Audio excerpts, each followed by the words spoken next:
Bonsoir à tous, merci d'être venus. Un petit préambule juste pour vous présenter un petit peu l'historique de ce que je vais vous présenter ce soir. Donc, je m'appelle Philippe Fatus et il se trouve que j'ai des attaches en Normandie, d'où la pomme. Et je suis artiste plasticien et non pas un érudit ni un spécialiste de la mythologie ni des mythes, mais il se trouve que je suis modestement connu dans cet endroit de Normandie et qu'on m'a demandé de faire une conférence sur la pomme dans l'art. Et donc à partir de là, l'idée m'est venue de travailler plutôt à partir des mythes et donc j'ai fait cette conférence exposée à cette occasion que je vous repropose donc ce soir. Voilà. Alors donc, de récentes études génétiques ont démontré que les multiples variétés de pommes que nous connaissons en Occident sont toutes issues de pommiers originaires du Kazakhstan. Les pommiers se sont propagés au gré des migrations des peuples et dès le néolithique, ils constituaient une espèce répandue dans toute l'Europe. On pense que ces forêts de pommiers natifs existent toujours au Kazakhstan et cette espèce native, de ce genre natif, est venue toutes ces centaines, voire peut-être paraît-il des milliers d'espèces, enfin pas d'espèces, excusez-moi, de pommiers, de pommes différentes que nous connaissons un peu partout en Occident, au Moyen-Orient et même en Afrique. Alors, dans les sociétés anciennes, la pomme revêt de fortes charges symboliques. Fécondité, prospérité chez les Grecs, la jeunesse éternelle chez les peuples nordiques, les plaisirs supraterrestres chez les Celtes, fruits maléfiques aussi chez les chrétiens. Donc, j'ai donc choisi de tenter de parler un petit peu de la présence de la pomme dans différents mythes, hein, c'est pas exhaustif naturellement. Alors pour commencer, eh bien, je vais vous parler du 11e des travaux d'Héraclès. Alors, voilà, donc je vous ai remis en mémoire donc les principaux héros de notre affaire, Gaïa, déesse primordiale, Héra, donc Junon à Rome, épouse de Zeus, Jupiter, le géant Atlas, Ladon, un dragon, les Hespérides et Héraclès. Donc, un pommier aux fruits d'or, symbole de fertilité, voilà le présent que Gaïa, une déesse primordiale grecque, a offert à Héra à l'occasion de son mariage avec Zeus. Près du mont Atlas, là où le soleil prend son repos, c'est le Maroc pour nous, et sur lequel le géant Atlas est condamné à soutenir la voûte céleste. Atlas a eu quelques démêlés avec les dieux, donc il a ça en punition. Héra donc a planté le pommier qu'on lui a offert dans le jardin des Hespérides. Les pommes d'or sont jalousement gardées par le fameux dragon, Ladon. Alors, selon les versions, il a une tête, 2 têtes, 100 têtes, 1000 têtes. Et puis aussi par les 3 nymphes, les 3 Hespérides. Donc, Héraclès a été pris de folie. Alors, lui, il a eu des démêlés avec Héra. Et il a été pris de folie et il a tué sa femme et ses enfants. Et il a été condamné pour expier sa faute à exécuter 12 travaux, dont le 11e consiste justement à aller chercher des pommes dans ce jardin des Hespérides. Donc Héraclès se rend sur le mont Atlas, il tranche la tête ou les têtes des dragons selon les versions, mais en revanche, il se méfie quand même des Hespérides, et donc il trouve un stratagème pour avoir les pommes. Eh bien, on se rappelle que Atlas a sur le dos la voûte céleste, depuis longtemps déjà, et Héraclès va le voir et lui dit ma foi, tu dois être fatigué, si tu veux, je peux te remplacer un peu, puis en échange, tu me rendras un petit service, tu iras chercher les pommes dans le jardin des Hespérides. Bien sûr, Atlas accepte tout de suite, Héraclès prend la charge, et Atlas va chercher les pommes. Alors, Atlas, c'est pas très malin, mais il n'est pas stupide complètement non plus. Et Héraclès le sait, et se dit, mais s'il me laissait la charge de la voûte céleste sur le dos, j'aurais l'air malin. Donc quand il voit Atlas avec les pommes, il lui dit, dis donc, écoute, si tu veux, je peux te remplacer quand même un peu plus longtemps, parce que vraiment, tu me rends un fier service, et c'est très lourd, effectivement. Atlas est ravi, et Héraclès dit, ouais, seulement le problème, c'est que c'est vraiment la voûte céleste, elle blesse, il me faudrait un coussin, quelque chose. Attends, reprends le ciel un peu quelque temps, je vais chercher un coussin, et je reviens. On prend les pommes. Bon, je pense que Atlas est toujours en train de porter la voûte céleste, parce que Héraclès n'est pas revenu. Alors, donc... Mon idée, maintenant, c'est de vous montrer à chaque fois les illustrations que j'ai pu retrouver, les plus anciennes jusqu'aux plus contemporaines, pour illustrer ce mythe.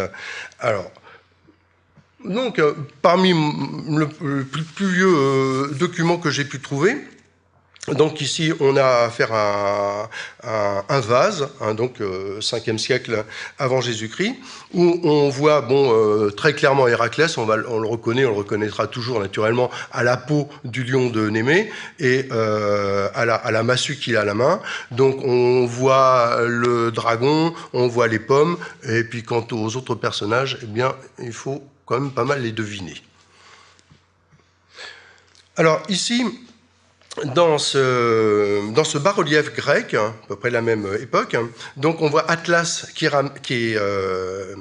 rapporte les pommes, et c'est Athéna qui l'aide, parce que Héraclès, s'il a des difficultés avec Héra, en revanche, il est soutenu par Athéna, et là, Athéna l'aide donc dans cette tâche. Encore donc un autre vase grec à peu près de la même époque, donc, qui raconte la même histoire. Alors ici, on passe à Rome. Donc là, on ne voit pas les Hespérides, on voit simplement Hercule, qui est un petit peu potelé, pas trop musclé, qui est en train de se débarrasser du dragon, qui n'a qu'une tête dans cette version-là. Une mosaïque, hein. Là, les Hespérides sont réapparus. Et alors, le Hercule Farnèse, hein, qu'on peut voir à Naples, hein, qui est une des plus grandes statues de l'Antiquité qu'on connaisse, et qui est la réplique, la copie, paraît-il, d'une statue grecque qui aurait daté du IVe siècle, hein, avant Jésus-Christ. Donc cette énorme statue montre Hercule, et dans sa main, les fameuses pommes. Alors, on fait un grand saut, hein. On fait vraiment un très grand saut, ça va nous arriver pas mal de fois, hein, puisqu'on passe on fait un saut de 1000 ans, quoi. Alors bon, ça n'a rien de particulièrement étonnant, puisque le Moyen-Âge, l'époque médiévale, ne s'est pas intéressée à la mythologie, ni grecque ni romaine, pour cause. Le monde chrétien donc n'avait pas d'intérêt pour ce monde païen, hein. Et donc il va falloir attendre la toute fin du Moyen-Âge pour que ces mythes réapparaissent et redeviennent en grand honneur avec la Renaissance. Alors ici, on a une miniature. Alors, chose qu'on reverra, hein, régulièrement, ce qui est un peu extraordinaire, moi ce que je trouve toujours extraordinaire dans ces reproductions dans ces productions de la fin du Moyen-Âge, c'est que les personnages sont en habits contemporains de leur époque. Imaginez que tout de suite, on vous fasse la scène du jardin des Hespérides avec une fille en mini-jupe, l'autre en Lewis déchiré, et puis on a un CRS là qui est en train de couper les pommes. On dira, waouh, c'est super moderne et tout. On est dans la même situation, en fin de compte, hein. Donc, dans cette époque du Moyen-Âge, à la fin du Moyen-Âge, au Moyen-Âge moyen, on représentait toujours les scènes, qu'elles soient, la plupart du temps, c'est des scènes religieuses, dans leur contexte contemporain. Voilà, et donc, quelquefois, on n'y fait même pas attention, d'ailleurs. Alors, vous voyez que là, on a une tapisserie qui est exactement de la même époque, mais là, on voit que l'influence de la Renaissance est beaucoup plus importante. Alors, naturellement, les Hespérides sont représentés au fond, on voit le pommier, le dragon, Héraclès.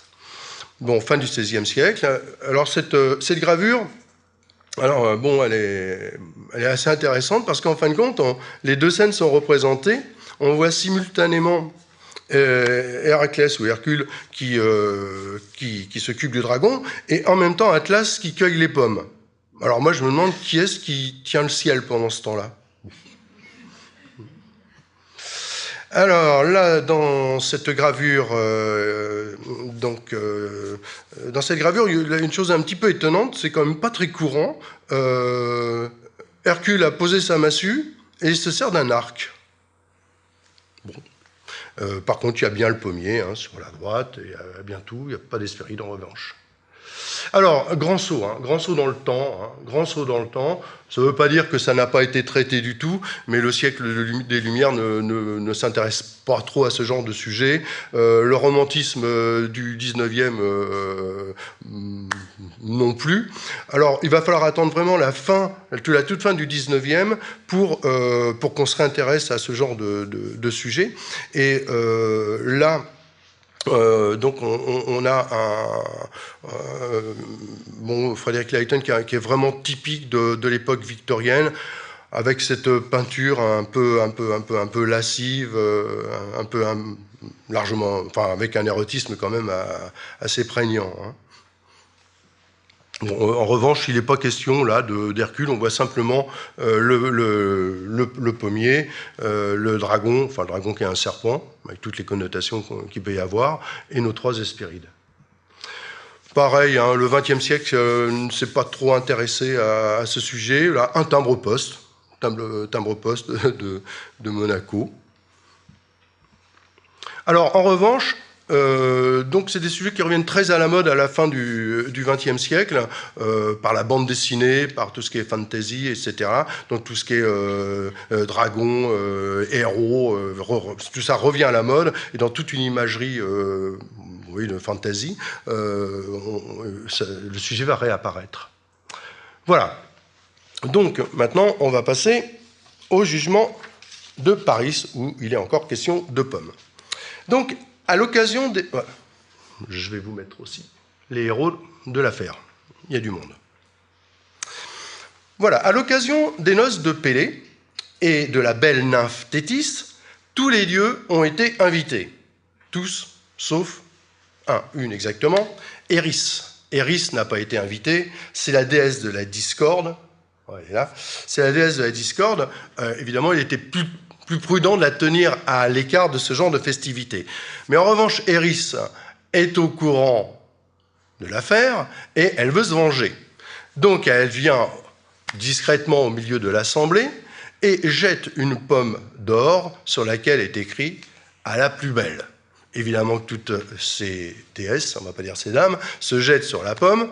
Et parmi les trois principales prétendantes, on va naturellement trouver Héra, Junon, l'épouse de Zeus. On va trouver Athéna, qui est la déesse de la sagesse, de la stratégie militaire, et Aphrodite, ou Vénus, la déesse de l'amour.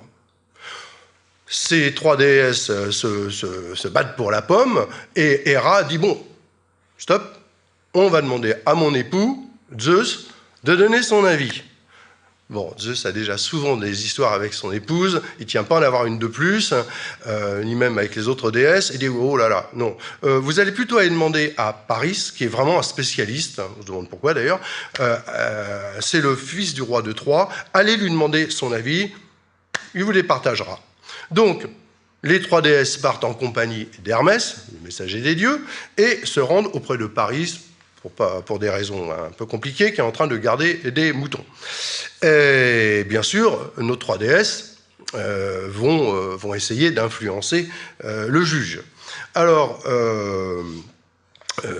Héra promet le pouvoir politique, Athéna la victoire dans les combats, mais Aphrodite lui dit que si la pomme lui revient, eh bien, il épousera la femme la plus belle des mortels. Ben, elle, comme elle est au-dessus, donc elle va pas dire des femmes. Et cette plus belle des mortels, c'est Hélène.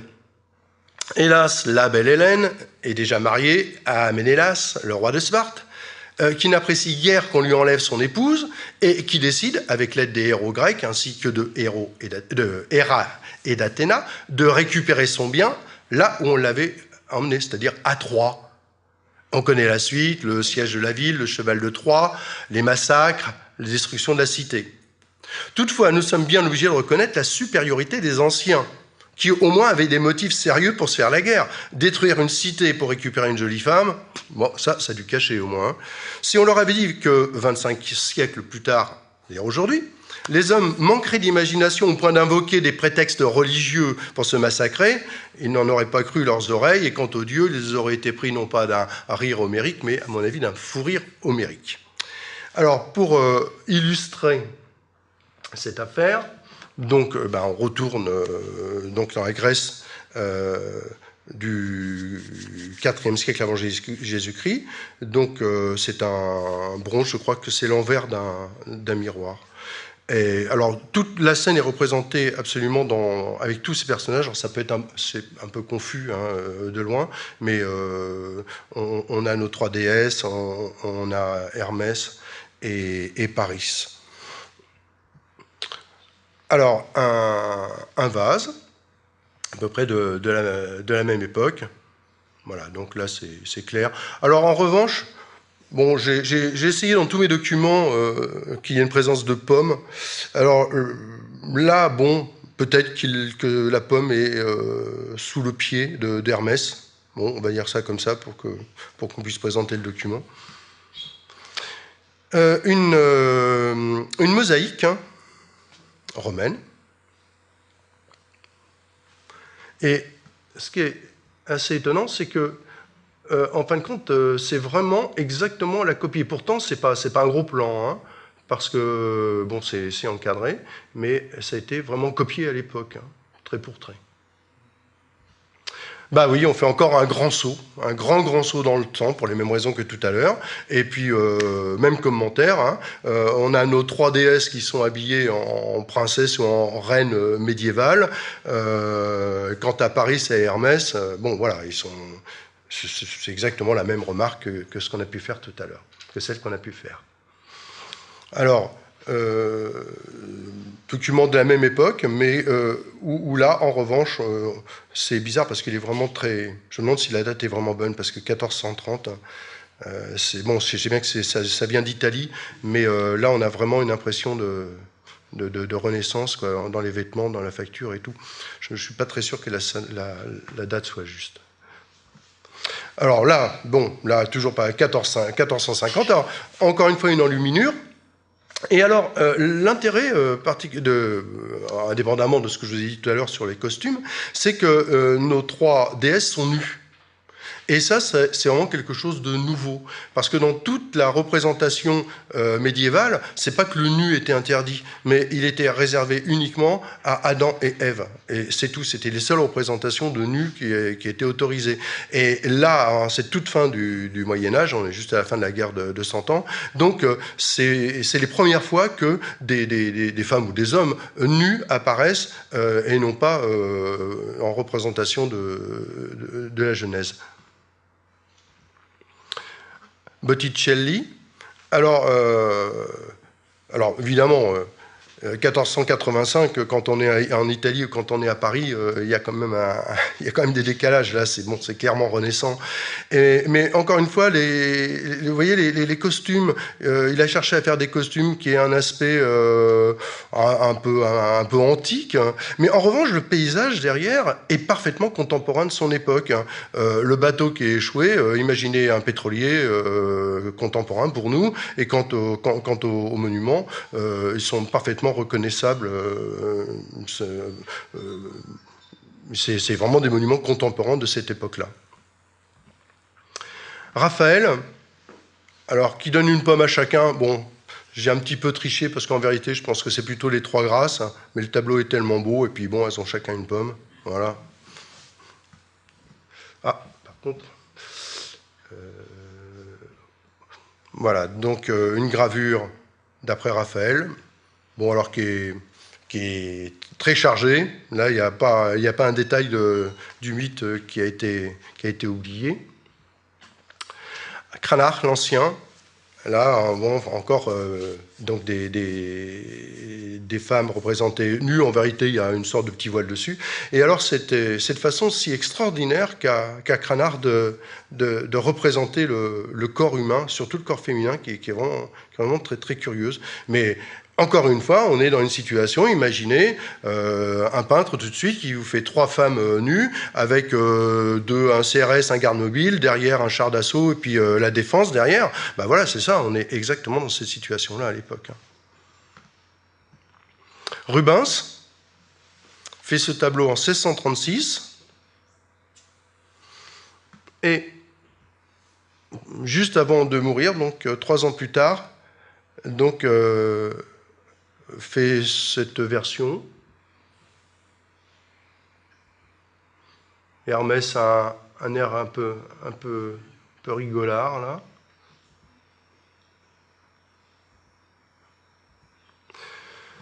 Une petite céramique, je pense, du 18e, avec, c'est très, un peu caractère un peu coquin de la Régence, hein. Mais là, toute la scène est parfaitement représentée. Alors, c'est pas quelque chose qui a passionné, encore une fois, le siècle des Lumières. On va avoir quelques représentations des néoclassiques, hein. Alors là, on a François-Xavier Fabre, donc représentation typiquement néoclassique de notre affaire. Jean-Baptiste Regnault, qui lui aussi est un peintre néoclassique et académique, mais bon, en revanche, il y a quand même une façon de traiter qui est quand même vraiment intéressante, quoi. Bon, la fin du 19e ne se passionne pas du tout pour le sujet. En revanche, bon, bah, là, je ne sais pas quelle affaire ça a pu... Je n'ai pas réussi à savoir quelle affaire ça pouvait illustrer. Donc un journal qui reprend ce mythe pour illustrer une affaire contemporaine du début du XXe. Renoir, en 1908, et Renoir, en 1914, donc quelques années après, qui a traité, donc en sculpture, en modelage, ce qu'il avait traité en image. Un bronze. Bon, alors là, on passe à un traitement donc, de Lotte, hein, qui est un traitement cubiste. Hein.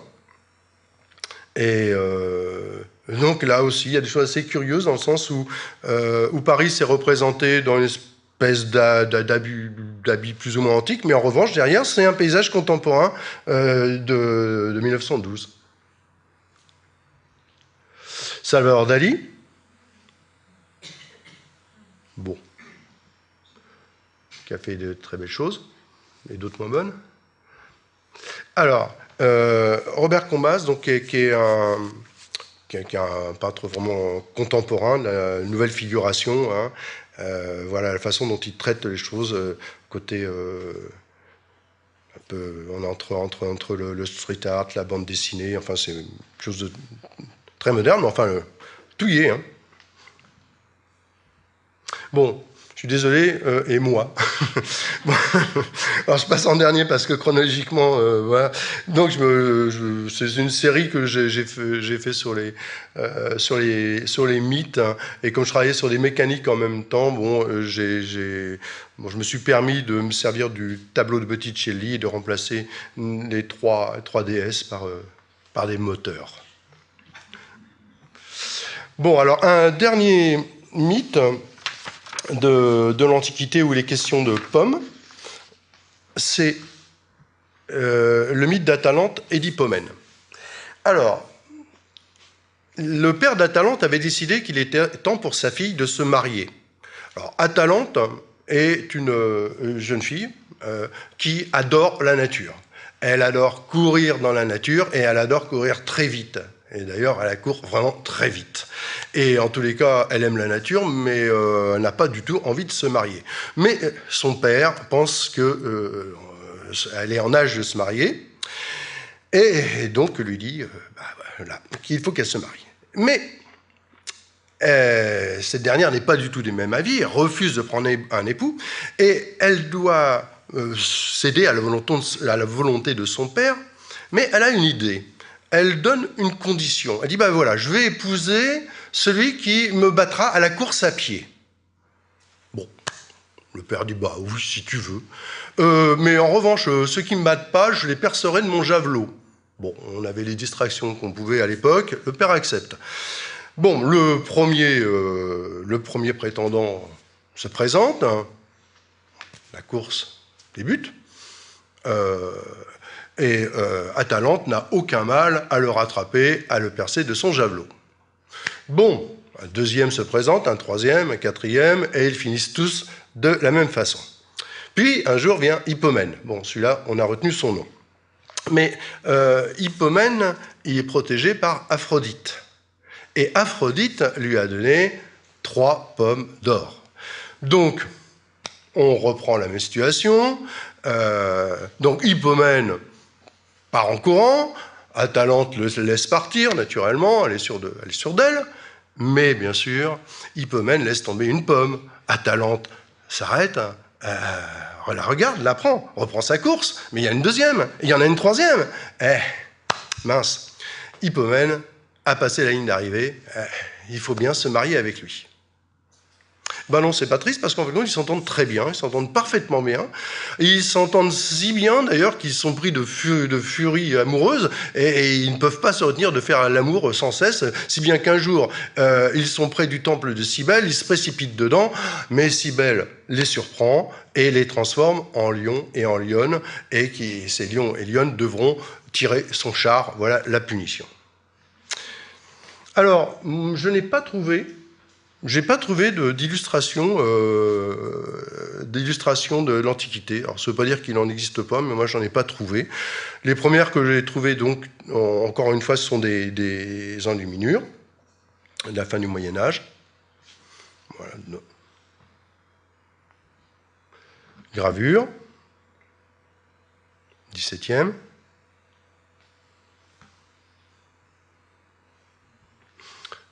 Une gravure sur bois.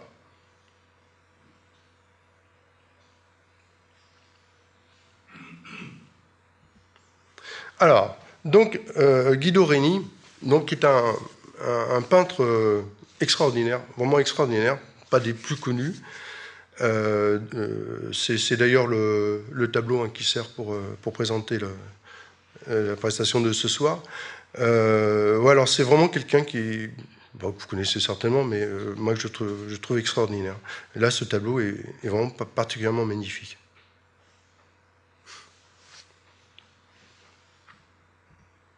Alors, cette gravure, bon, qui elle a rien d'extraordinaire, en revanche, elle a un avantage, c'est qu'elle raconte vraiment tout le mythe, puisqu'on voit Hippomène avec ses pommes, Atalante qui ramasse, et on voit dans le temple, on voit les 2 amants, et puis on voit le lion et la lionne qu'ils vont devenir. Bon, ceci dit, ils ont le lion et la lionne ont l'air d'être bien souriants. Ma foi, peut-être qu'ils ont continué tranquillement leur vie érotique sous forme de lion et de lionne. Voilà, ça, on peut le voir au musée du Louvre. Peinture 18e. Bon, alors 19e, hein, bon, le romantisme n'est pas intéressé, les impressionnistes, aucun courant ne s'intéresse beaucoup au sujet. Donc on va retrouver donc un peintre anglais qui traite le sujet, 1950, d'une façon un petit peu néoclassique d'ailleurs. Et alors là, donc Vic Muniz, qui est intéressant, c'est un peintre contemporain qui est brésilien. Donc il s'agit d'un dessin et d'un collage. Hein. Donc c'est un bric-à-brac de détritus en tout genre, hein, une décharge. Et donc il a repris le tableau de Reni.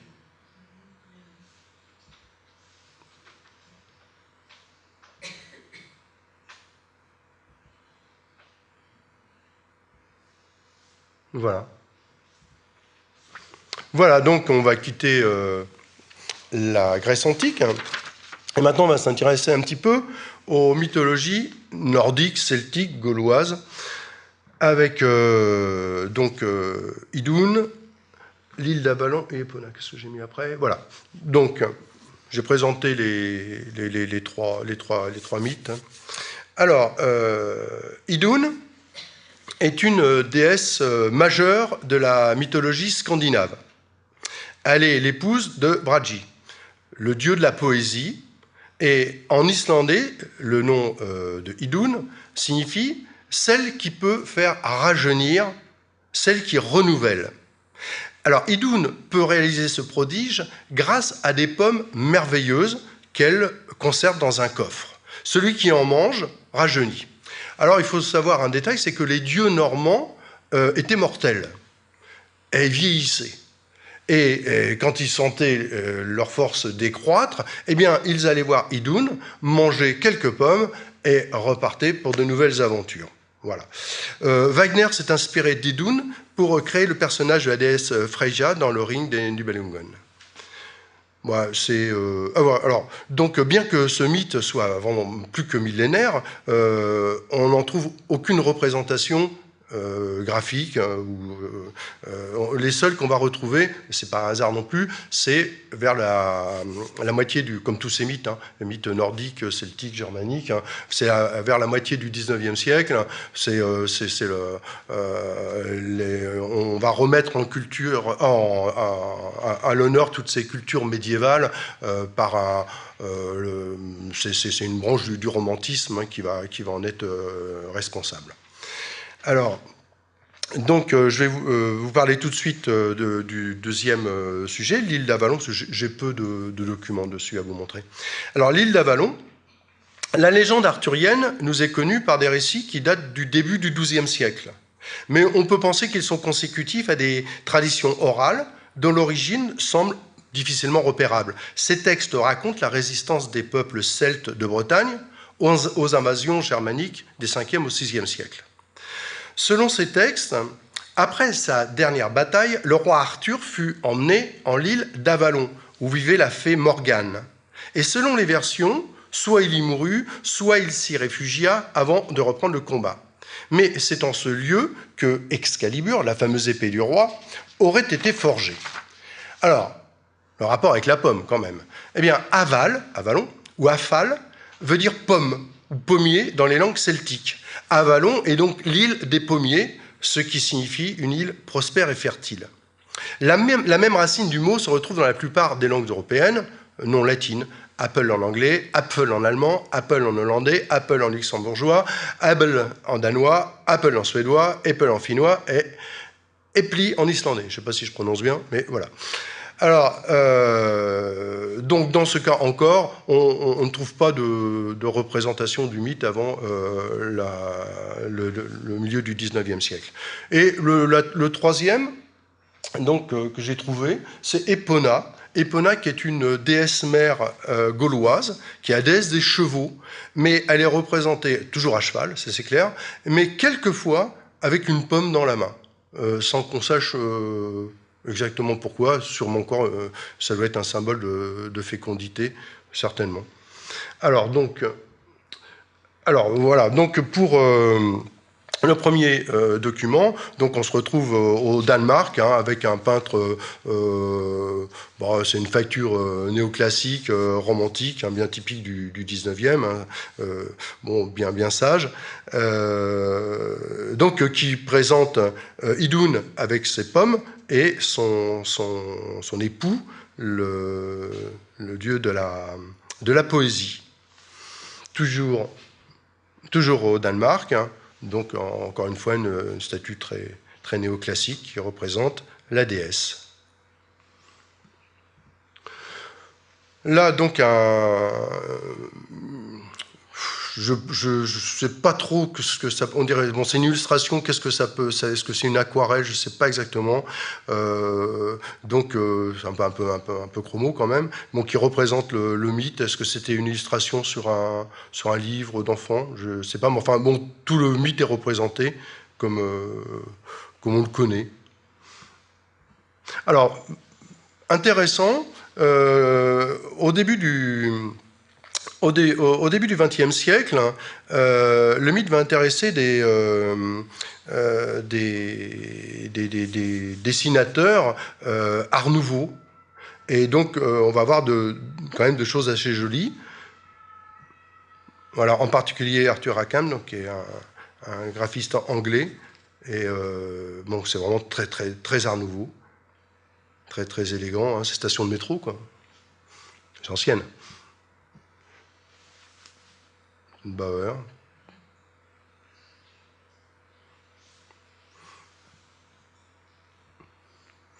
Alors, bon, là, on passe à l'illustration du mythe d'Avalon, de l'île d'Avalon, avec la mort du roi Arthur, Morgane, et les pommiers. Alors c'est un peu curieux parce que le tronc du pommier, cette façon de tourner, ce serait plutôt un poirier en vérité, mais il porte bien des pommes.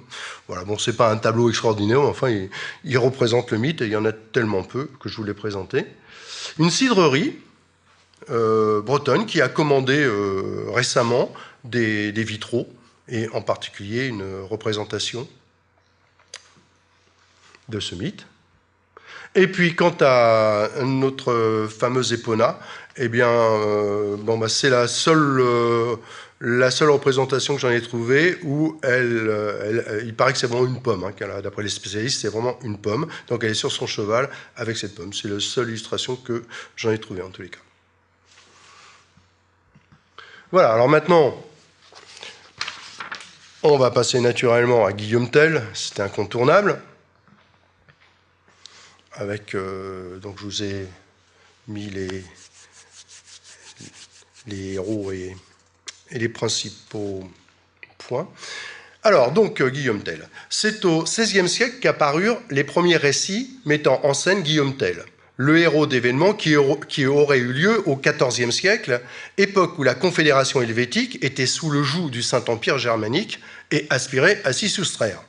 L'histoire raconte que le bailli Hermann Gessler, un fonctionnaire au service des Habsbourg, fit ériger un mât sur lequel il plaça un chapeau aux couleurs des Habsbourg et exigea que chacun le salua lorsqu'il passait devant.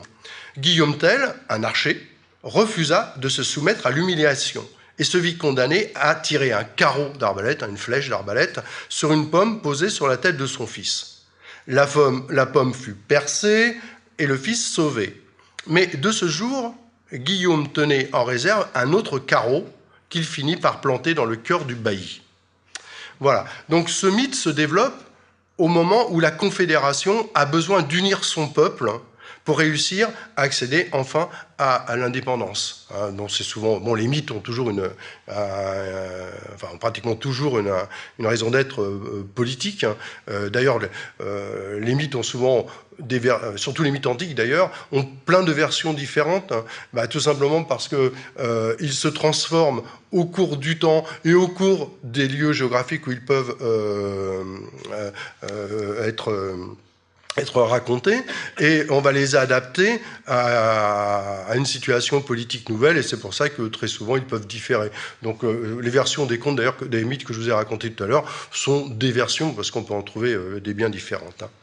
Alors, bon, dans cette histoire de Guillaume Tell, la chose qu'on peut se demander, c'est pourquoi une pomme pourquoi une pomme Bon, j'ai essayé de chercher si les gens s'étaient posé la question. Bon, d'accord, une pomme, ça tient bien, mais c'est pas très avilissant.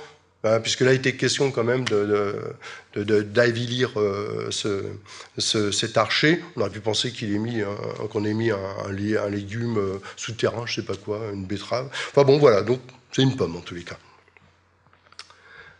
Alors, donc on a vraiment des représentations contemporaines hein, du mythe écrit en tous les cas. Donc ici, on a un vitrail, 1530. Voilà, il y a tous les éléments, hein, le bailli, l'archer, le fils, une gravure.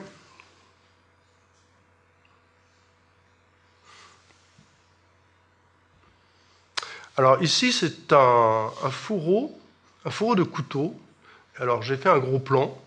Alors je ne sais pas si c'est très lisible, mais donc on voit on voit Guillaume Tell, donc qui tire un carreau et on voit le fils. Hein. Je ne sais pas si c'est très lisible. En tout cas, c'est une très belle chose, un très bel objet. Alors Rossini, naturellement, 1829, qui traite le sujet, et là c'est une mise en scène qui date de l'année dernière, qui a été faite aux États-Unis.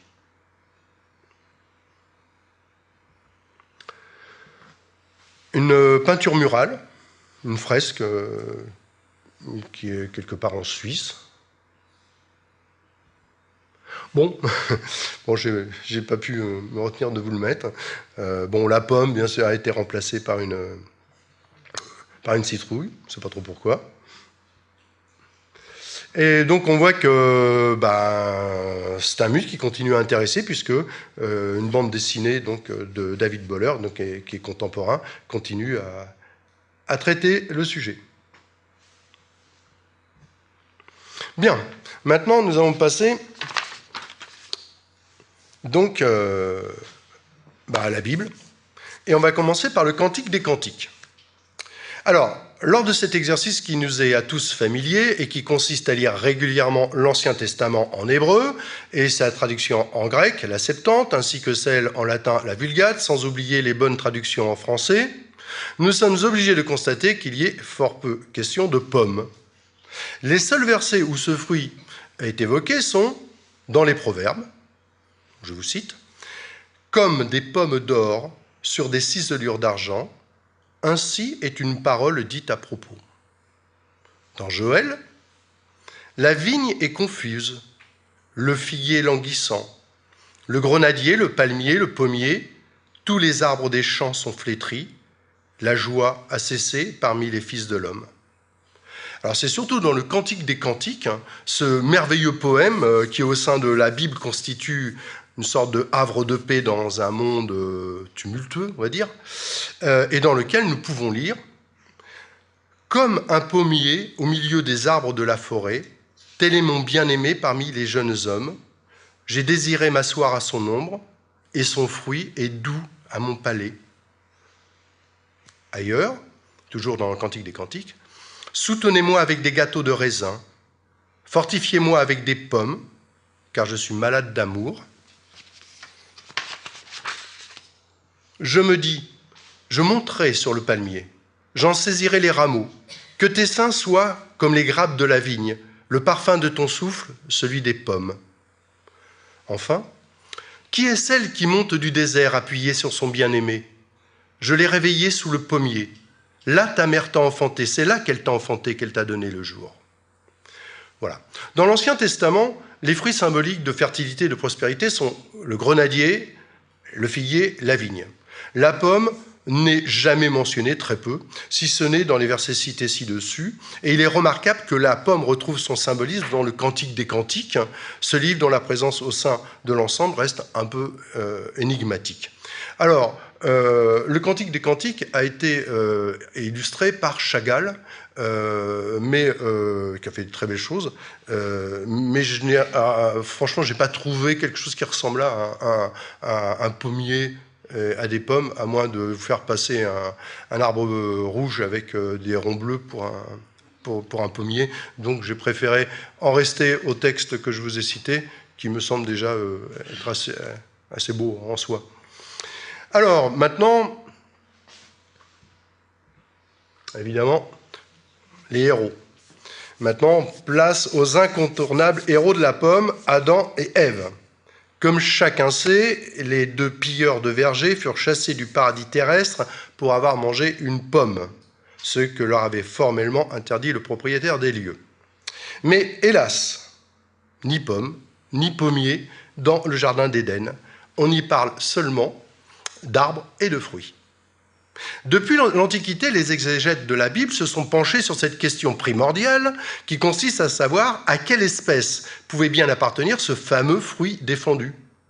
Toutes sortes d'hypothèses ont été proposées, mais le plus souvent, les spécialistes des textes religieux ont opté pour le fruit qui symbolise le sexe féminin dans tout le bassin méditerranéen, la figue. Autre argument, lorsque les deux gourmands s'aperçoivent qu'ils sont nus, ils se confectionnent des ceintures de feuilles de figuier.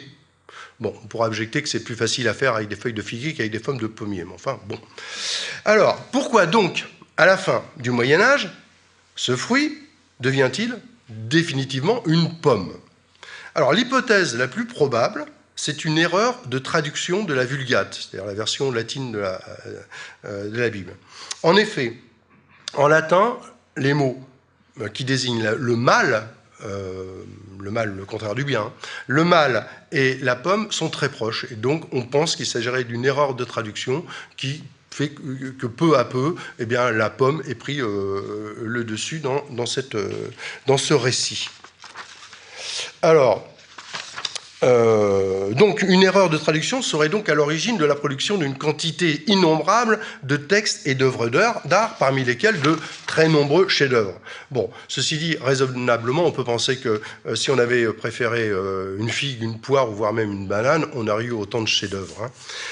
Autre conséquence malheureuse pour la pomme, ce fruit positif, symbole de jeunesse, de fertilité, de prospérité dans toutes les cultures occidentales, va devenir, à partir de la fin du Moyen-Âge, dans l'Occident chrétien, un fruit suspect, succulent, il est vrai, mais aussi capable de maléfices. En est témoin la mauvaise aventure qui arriva à Blanche-Neige. Alors, donc, les représentations humaines sont rares dans l'art juif. En raison du respect du deuxième commandement qui interdit de faire des images. Enfin, ça ne veut pas dire d'ailleurs que dans l'Antiquité, il n'y ait pas eu de représentation de personnages par des communautés juives. Bon, en tous les cas, moi, je n'ai pas trouvé de représentation de Adam et Ève antérieure. Donc la première chose que j'ai trouvée, voilà, c'est ça, c'est ce bas-relief hein, d'un anonyme qui représente Adam et Ève et un arbre. On va dire un arbre. S'agit-il de pommes? Bon. Bon, là on fait un saut parce qu'évidemment les documents sont pas très nombreux. Et donc à la cathédrale d'Amiens, par exemple, hein, vers 1220, donc on trouve cette représentation. Alors là, vous voyez, il y a des nus, hein, il n'y a pas de souci, il y a des nus parce que ce sont Adam et Ève, il n'y a pas d'interdit.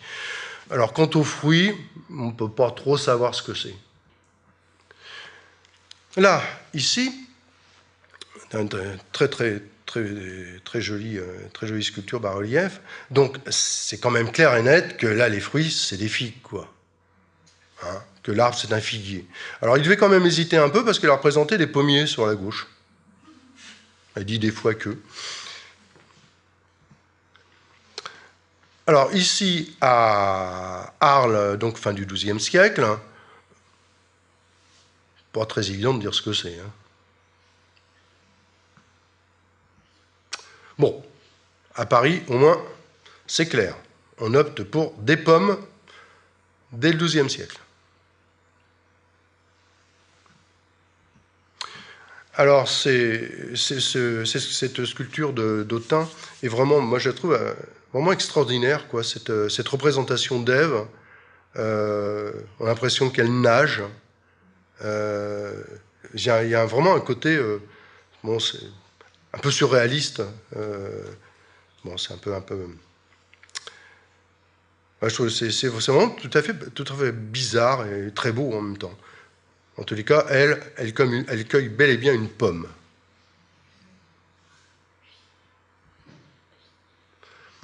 Une enluminure. Alors, donc on se demande trop avec quoi il se couvre le sexe, là, je ne sais pas trop ce que ça peut être. Un régime de banane.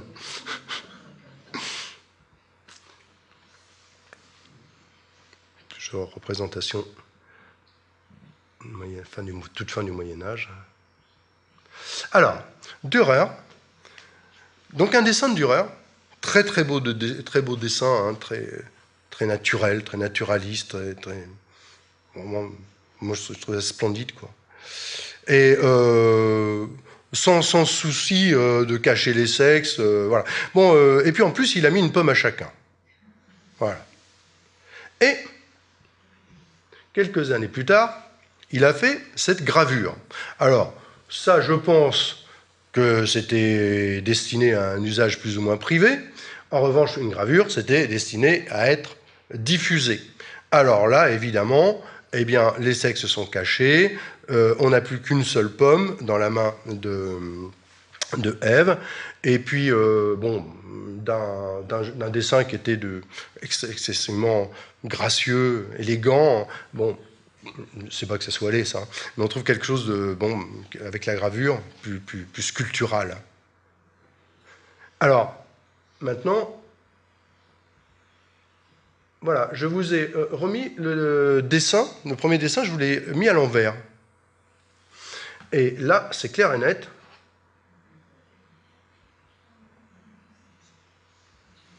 C'est clair et net que c'est soit un dessin préparatoire, soit il a eu l'idée de s'en servir après.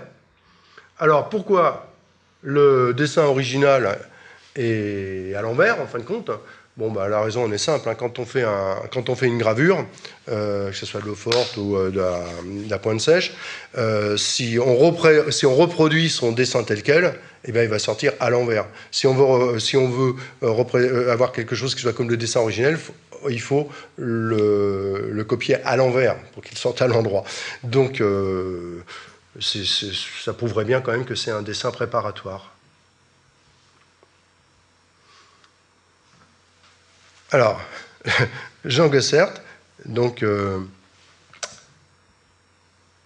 hein, on est quand même une cinquantaine d'années plus tard, donc reprend exactement, hein, vraiment, pas de problème, hein, copie conforme. Bon, alors, ce qui est vraiment intéressant, c'est les conclusions qu'on peut, parce que ce genre de choses, on va trouver ça sans arrêt à cette époque-là, c'est qu'on n'avait absolument pas l'idée de la propriété intellectuelle, artistique, comme on peut l'avoir aujourd'hui. L'idée de plagiat, c'est un truc qui n'existait pas. Quand on pense qu'aujourd'hui, on a mis 3 mots dans un roman qu'on a pris dans l'autre, et c'est le procès.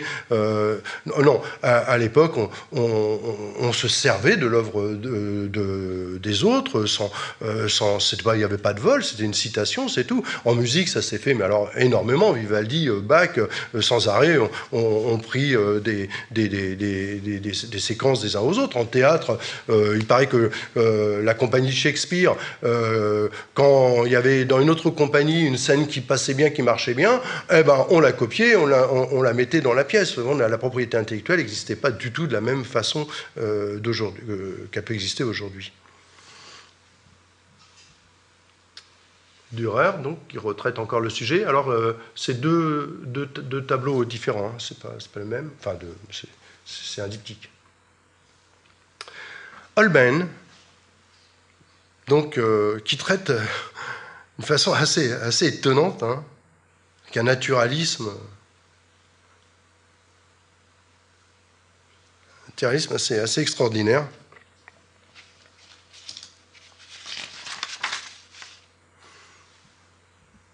Alors, Cranach, donc on a déjà vu tout à l'heure, et puis alors donc, encore une fois, cette façon de représenter le corps féminin qui est si particulière chez lui.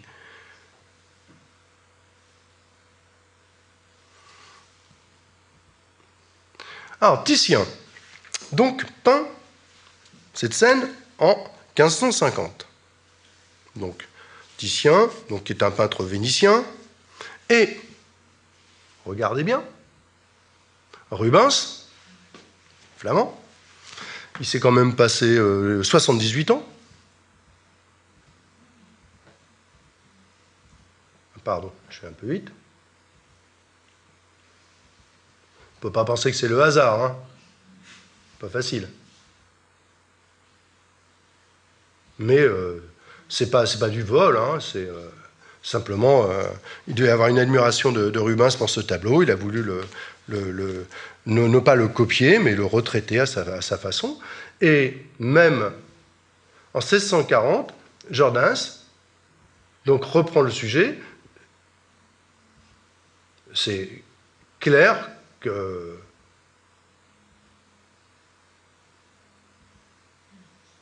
il y a beaucoup d'analogies. Hein. Alors là, ça c'est intéressant parce que c'est un tableau qui a été fait par Bruegel, l'ancien, et Rubens. Bruegel ayant fait les décors, et Rubens, en tous les cas, les personnages. Alors, attention, hein, quand on dit que Rubens a fait et que Bruegel enfin a fait, ça se trouve, ils n'y ont même pas touché. Il ne faut pas oublier que ces gens-là avaient des ateliers énormes. Rubens, il paraît qu'il y avait plus de 100 personnes dans son atelier, c'était des usines. Naturellement, quand on dit le tableau est de Rubens, bah, non. C'est pas pensable qu'ils aient fait des œuvres aussi grandes tout seuls. Donc c'est un petit peu, il faut plutôt s'imaginer les restaurants actuels de grands cuisiniers. C'est évident que le cuisinier, ça fait peut-être 3 semaines qu'il n'est pas passé dans sa cuisine, mais ça n'empêche que c'est son œuvre quand même. C'est son œuvre quand même. Voilà. Donc je voulais quand même dire ça. Bon, on le sait, mais c'est évident que la production de cette époque était telle. D'ailleurs, dans les grands ateliers, on avait des calques. À la Renaissance, par exemple, on avait les calques, c'était des artisans. D'ailleurs, la notion d'artiste n'existait pas. Elle n'existait pas comme aujourd'hui. C'était des artisans, c'était des ateliers qui produisaient. On leur faisait des commandes. D'ailleurs, si la commande ne correspondait pas à ce qui avait été prévu, on ne l'acceptait pas et c'était réglé. Et ils avaient des calques. Et si tout d'un coup, ils étaient pressés, tiens, mince, il me faut une Marie-Madeleine agenouillée comme ça, bon, on n'a pas le temps. Bon, va voir chez machin s'il n'en a pas une. Bon, chercher dans les trucs, tiens, il y a ça. Et des fois, on se dit, mince, elle est un peu petite, elle est un peu grande. Bah oui, bah, ils ont trouvé celle-là, ils l'ont décalquée, c'est tout. Hein. C'était une production, c'était une production en série. Hein. C'était des très gros ateliers. Bon là, je l'ai pris parce que côté un peu naïf, amusant. La représentation des animaux est très, très marrante. Alors là, ça me sidère, ça. Voilà, cette représentation de Rembrandt, bon, qui est vraiment des peintres majeurs. Hein. Mais alors là, c'est sidérant, quoi. Parce que, enfin, moi, je trouve ça sidérant, en tous les cas. Là, ils n'ont même pas mangé la pomme. C'est-à-dire qu'ils n'ont même pas pêché. Ils sont dans le paradis sur Terre. Et déjà, regardez leur visage, ils sont déjà mauvais, quoi. Enfin, ils sont mauvais, ils n'ont pas l'air très sympathiques. Hein. Le corps est déjà fatigué. Alors, qu'est-ce qu'il veut dire, Rembrandt? Il veut dire que même avant le péché originel, de toute façon, les humains étaient déjà...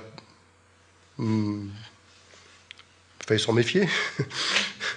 Voilà, enfin bon, je trouve ça vraiment étonnant. Hein. Bon, et puis très beau en même temps. Bon, alors là, on fait un saut. Hein. On fait un saut parce qu'évidemment, le siècle des Lumières n'avait pas grand intérêt pour ces histoires. Donc, le 19e, le romantisme ne s'est pas passionné non plus. Alors, ça va intéresser à nouveau des gens des écoles proches du symbolisme. Hein, là, donc, Gustave Courtois, qui n'est pas un peintre hyper connu. Alors, la scène est représentée... bon, c'est une espèce de lascivité. Bon. Bon, c'est quelqu'un qu'on rapproche du symbolisme. Enfin, bon, pour moi, il est plutôt néoclassique que symboliste. Alors, donc, ça n'a pas grand intérêt. Pour la petite histoire, c'est bon, ce que je vous présente ce soir m'avait été demandé donc, dans une ville normande. Et il se trouve que dans leur mairie, il y a cette sculpture, et en fin de compte, il l'avait jamais remarqué. Et donc, c'est pour ça que je l'avais mis là-dedans. Gauguin, donc on passe vraiment à autre chose.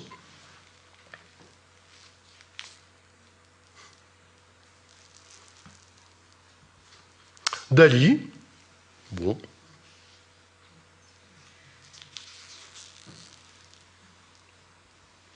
Botero, bon, j'aime beaucoup Botero. Alors, ce qui est quand même amusant là-dedans, eh ben, c'est que c'est pas Ève qui prend la pomme.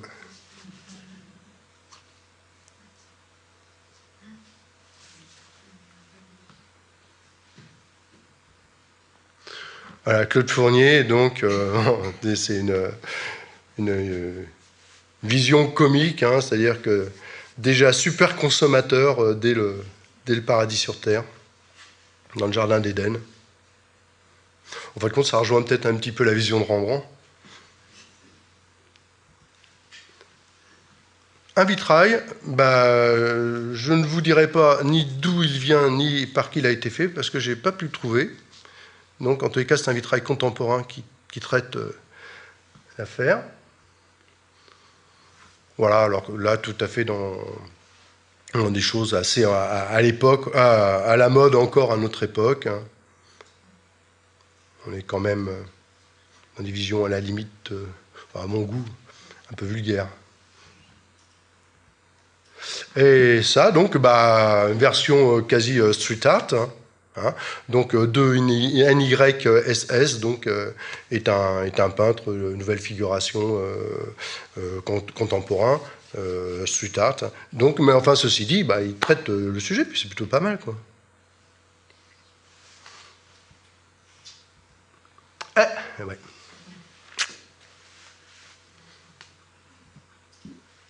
Et Blanche-Neige.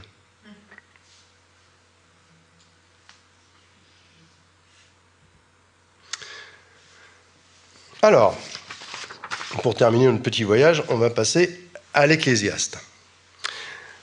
Au XVIIe siècle, la réforme protestante s'implante dans de nombreuses régions européennes, et particulièrement aux Pays-Bas, où le calvinisme implique des comportements sociaux en conformité avec les préceptes de la Bible, et donc l'exigence pour chacun de respecter, dans le cours de sa vie, un minimum de modération et d'humilité, et de se rappeler à tout moment les paroles de l'Ecclésiaste, « Vanité des vanités », dit l'Ecclésiaste, « Vanité des vanités, tout est vanité ». Vers 1620, c'est dans ce contexte et dans cette région qu'apparaît un nouveau concept dans le domaine des arts picturaux, nommé les vanités.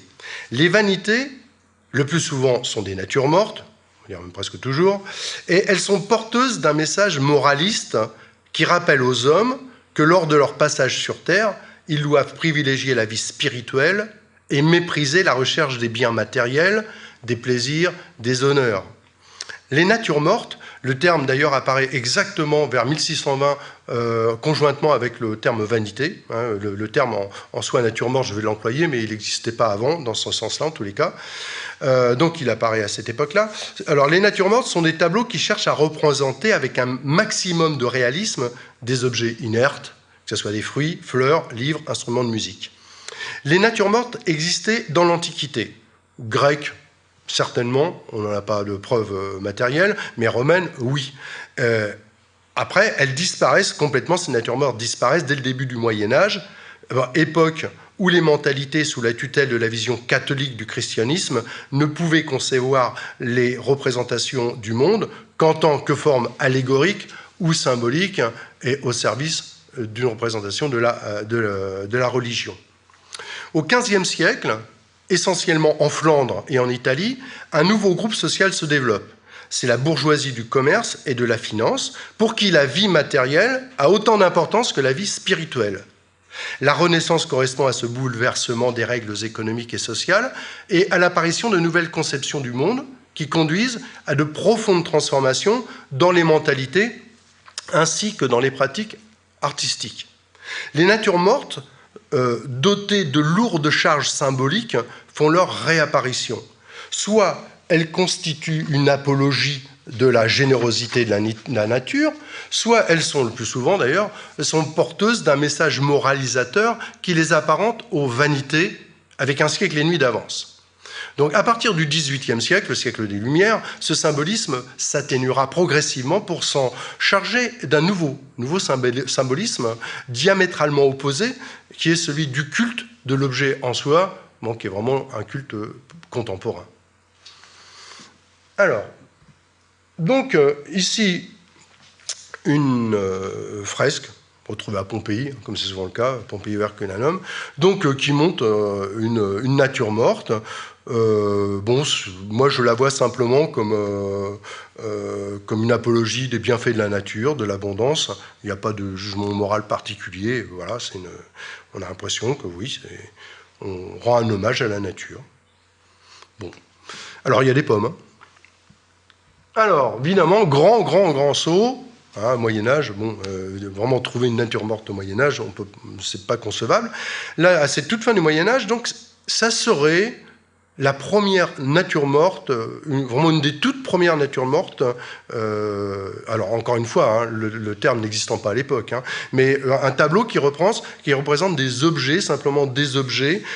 Paraît-il que ça serait vraiment un des tout premiers qu'on ait pu trouver. Et alors, il y a quelque chose sur la boîte là, qui ressemble à une pomme. Alors bon, j'ai décidé que ça serait une pomme pour pouvoir l'intégrer à ma présentation. Est-ce une pomme? Alors, ici, donc, nous sommes en Italie. Bon, là, c'est vraiment une nature morte. Mais c'est pas simplement une représentation, une apologie des bienfaits de la nature. Hein. Y a une lourdeur là-dedans. Les feuilles sont déjà fanées, les fruits sont mûrs à point. On a déjà un peu l'impression de dire oui, ça vit, mais ça va mourir, ça va passer. Il y a déjà un message, oui, ou une réflexion sur la vie en tous les cas. Arcimboldo, bon, on connaît. Ah, je suis désolé, j'ai fait une petite erreur. Bon, voilà, donc Arcimboldo. Donc, tout le monde connaît Arcimboldo et ses représentations avec les légumes, les fruits, en particulier de visages humains. Bon, tout le monde en connaît le caractère ludique. Je pense qu'à l'époque aussi, ça devait amuser les gens. Mais ça n'est pas que ça. Hein. C'est pas que ça. Bon, d'ailleurs, c'est quand même une prouesse technique, hein, c'est amusant, mais il y a aussi un message de cette époque-là qui est de dire, oui, n'oublie pas que tu es comme les fruits, comme tu vas durer un petit peu plus longtemps, mais ils gardent plus longtemps. Hein, ces fruits que tu vois là, qui constituent ton visage, dans 15 jours, 3 semaines, ils seront pourris. Voilà. Donc il y a un message sous-jacent. Hein. Caravage, bon, pour moi, c'est une des plus belles natures mortes que je connaisse, en tous les cas. Bon, dire que Caravage ait pu mettre un message moralisateur dedans, connaissant le personnage, c'est un petit peu difficile. Mais en tous les cas, il y a une chose, c'est que là aussi, on sent quand même que les choses sont en train de se faner. Hein. Mais c'est très beau.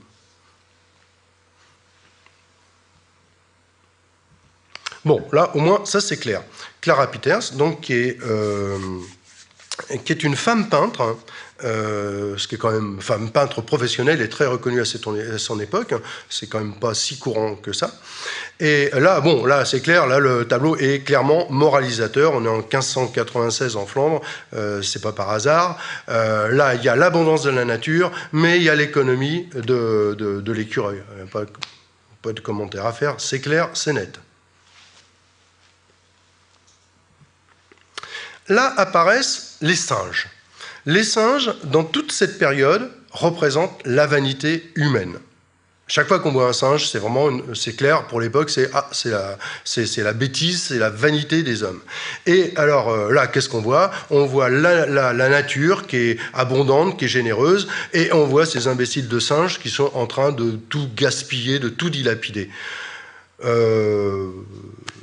Il y a quand même un message écologiste qui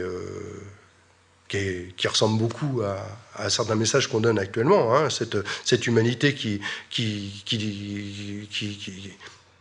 consomme, qui détruit sans réfléchir, on voit que il y a plus de 4 siècles avant, on y pensait déjà largement. Par ça, c'est un joli tableau. Alors, encore une fois, chez ce flamand, on a un déferlement Alors déferlement, je pense que le mot est assez juste, puisque vous voyez la composition du tableau en diagonale. Les bienfaits de la nature tombent du haut droite pour aller en diagonale vers la gauche. Alors on voit toutes les choses agréables à consommer, mais alors là s'ajoute, là on est vraiment déjà dans une vanité, d'ailleurs on en sait 147, c'est vraiment une vanité au sens propre du terme, parce que s'ajoute à ça eh bien, les plaisirs intellectuels.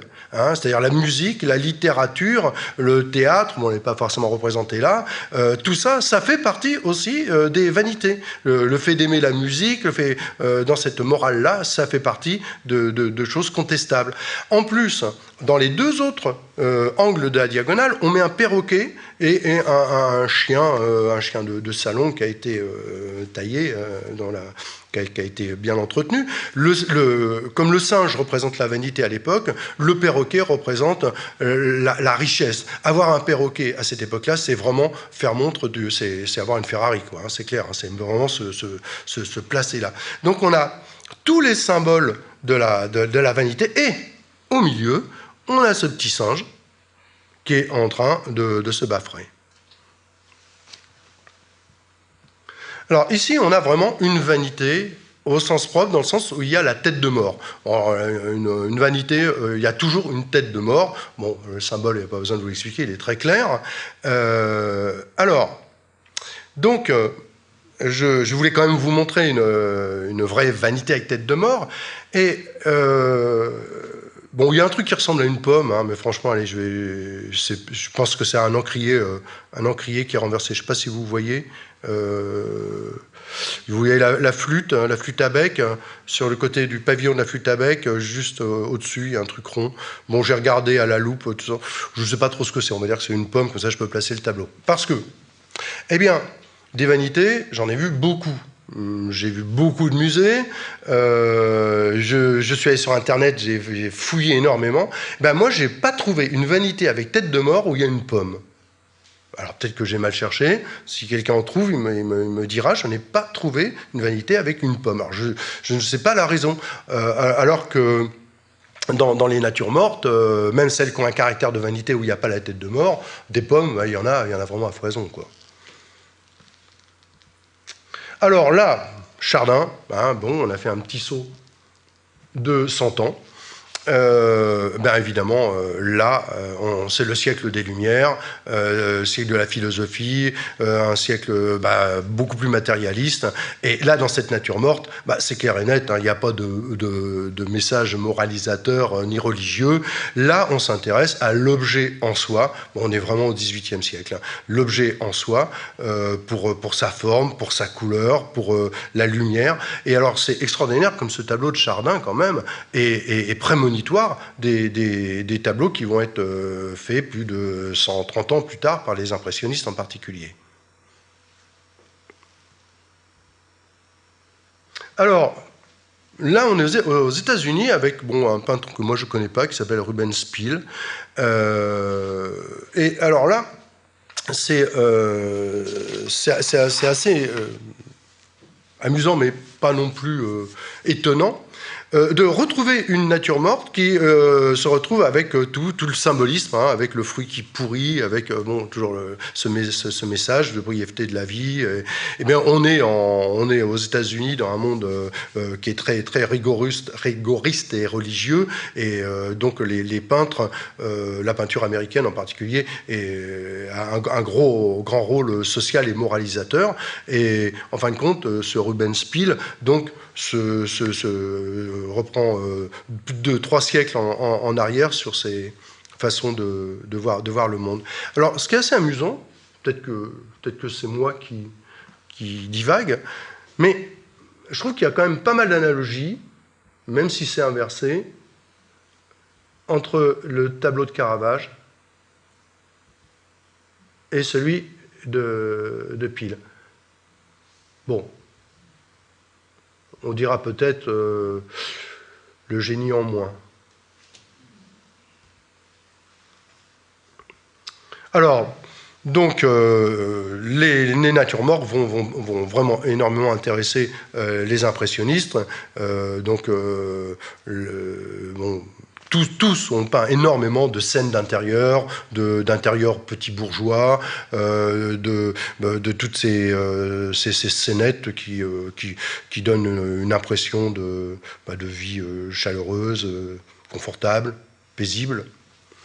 Et si on se rappelle tout à l'heure du tableau qu'on a vu tout à l'heure, c'est incroyable comme il peut être prémonitoire.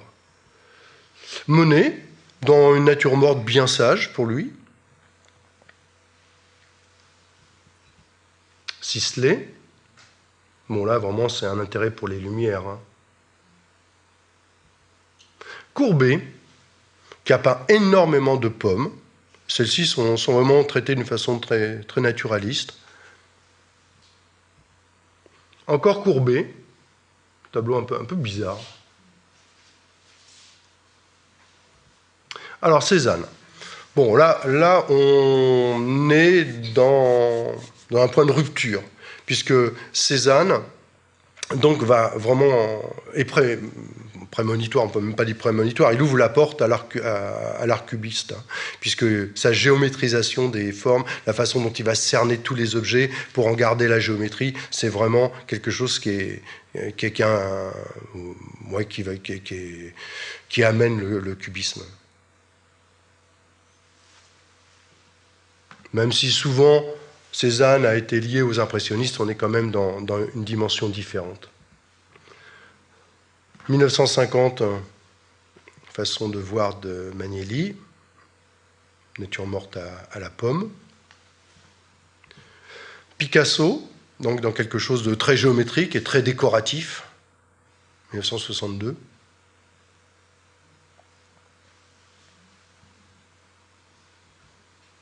Alors, nos fameuses vanités avec tête de mort, la tête de mort est revenue tout à fait en vogue à la fin du XXe siècle et continue encore. La tête de mort, c'est un incontournable de tout ce qui est punk, métal, tout un domaine de la bande dessinée, du